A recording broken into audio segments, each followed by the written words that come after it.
அண்மை செய்தியை பார்க்கிறோம். சட்டப்பேரவையில் தமிழக வாழ்வுரிமை கட்சித் தலைவர் வேல்முருகனின் பேச்சுக்கு முதலமைச்சர் கண்டனம் தெரிவித்திருக்கிறார். இதுகுறித்து நடவடிக்கை எடுக்க வேண்டும் என்றும் அவர் வலியுறுத்தியிருக்கிறார். கூடுதல் விவரங்களோடு சிறப்பு செய்தியாளர் அபினேஷ் இணைந்திருக்கிறார். அவரோடு பேசலாம். அபினேஷ், வேல்முருகன் என்ன கருத்தை வெளிப்படுத்தியிருந்தார்? இதனால் முதலமைச்சர் கண்டனம் தெரிவித்திருக்கிறார்.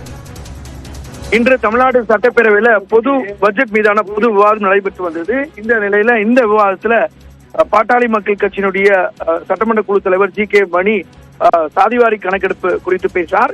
அப்போது தொடர்ந்து பல்வேறு அமைச்சர்கள் அதற்கு பதிலளித்த நிலையில தமிழக வாழ்வுரிமை கட்சியுடைய சட்டமன்ற உறுப்பினர் வேல்முருகனும் அந்த சாதிவாரி கணக்கெடுப்பு தொடர்பாக சில கருத்துக்களை அவர் பேரவையில முன்வைத்தார். அதில் தொடர்ந்து அவர் பேசிய சில கருத்துக்கள் அவை குறிப்பிலிருந்து நீக்கம் செய்யப்பட்ட நிலையில வேல்முருகன்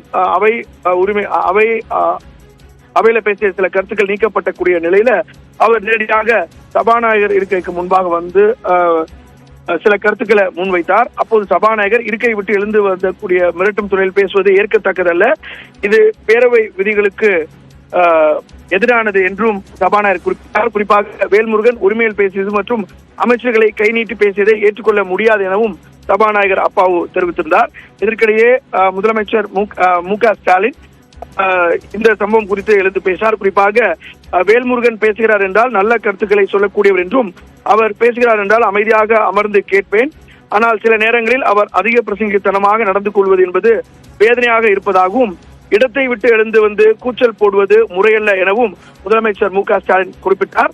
அதே போல சபாநாயகர் இதில் உரிய நடவடிக்கை எடுக்க வேண்டும் எனவும் குறிப்பிட்டு பேசினார். இந்த நிலையில சபாநாயகர் வேல்முருகன் இருக்கையை விட்டு வெளியே வந்து ஒருமையில் பேசியிருப்பது என்பது ஒரு ஏற்றுக்கொள்ள முடியாத ஒரு நிகழ்வு. முதலமைச்சர் இத்தனை ஆண்டுகள்ல இப்படி எந்த சட்டமன்ற உறுப்பினரை பற்றியும் பேசியது கிடையாது. எனவே தான் பேசியது என்பது அவை குறிப்பிலிருந்து நீக்கப்பட்டதற்கு எதிராக தொடர்ந்து பேரவையில வந்து வேல்முருகன் கூச்சலிட்டிருக்கிறார்.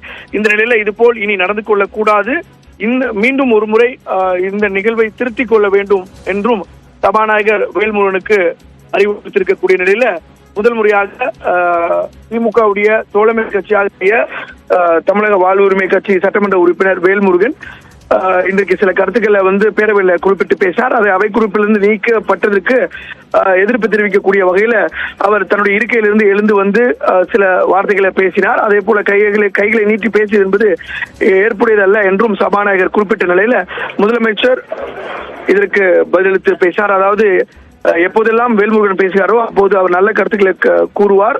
அவர் பேசினால் அமர்ந்து கேட்கக்கூடிய நான் சில நேரங்களில் அவர் அண்மை காலமாக அதிக பிரசங்கத்தனமாக சில கருத்துக்களை கூறுவது என்பது அவர் ஏற்றுக்கொள்ளக்கூடிய வகையில இல்ல. சபாநாயகர் அதில் உரிய நடவடிக்கை எடுக்க வேண்டும் என்றும் அவர் குறிப்பிட்டு பேசினார். தொடர்ந்து அவர் கூச்சலிட்ட நிலையில சபாநாயகர் மீண்டும் வேல்முருகனிடம் நீங்கள் உங்களுடைய கருத்துக்களை திரும்ப பெற்று அதை திருத்திக் கொள்ள வேண்டும் என்று குறிப்பிட்டு பேசினார். நன்றி அபினேஷ், விவரங்களுக்காக.